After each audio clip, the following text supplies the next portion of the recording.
everybody. Today we are talking about standard deviation. So, before we go any further, I'd like to kind of explain this messy looking formula in front of you. It's really not that hard. First off, this symbol right here represents standard deviation. Then we have a square root sign over our entire formula. We have kind of a funny looking E shape right here. That actually represents the sum of. We have this X, which is going to be each number in our data set.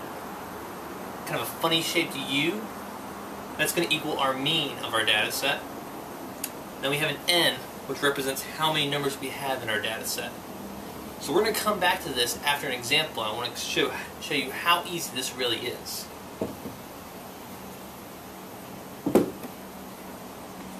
So first off, here's our data set. Very simple, very easy to follow. We have 2, 4, 4, 4, 5, 5, 7, 9. Very easy, just 8 numbers. So first off, we have to find the mean of our data. If we add these all up, we get 40. 40 divided by 8 would equal 5. So 5 is going to be our mean.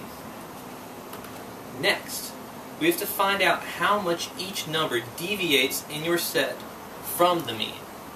So what that means basically is how far is each of these numbers separately away from 5.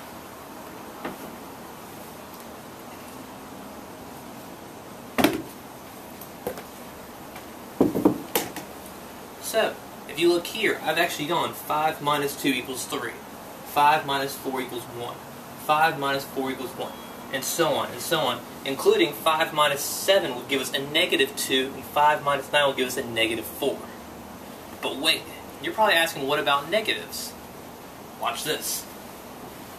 Next step, we're going to square each of those numbers right here and add them all up. So if we take 3 squared, 1 squared, 1 squared, 1 squared, 0, negative 2, and that negative 4, which remember, when you square negative, it becomes a positive. So you add these all up. It's going to give you 32. Then, step 4, divide by how many you have and take the square root. So, we're going to get 32 divided by 8, because we have 8 numbers, which would equal 4. Then our final step is just take the square root of 4, which equals 2. So our standard deviation of this set is just 2. So, let's come back to the formula now real quick. So this E, remember, it meant the sum of. So do you remember in our data set back here?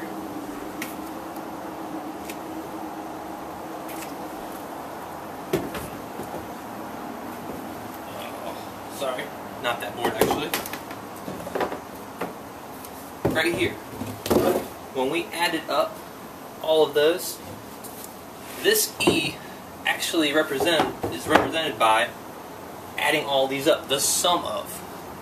And we did each of our data set minus the mean, and so we added them all up and got 32. And then we divided by how many, which we did right here, by 8. And then the final step was take the square root, which we did right here and got 2. So when you break this formula down, it's really not that complicated. That is all for standard deviation. Hope you enjoyed. Sorry about the boards. It's kind of hard to move all these around.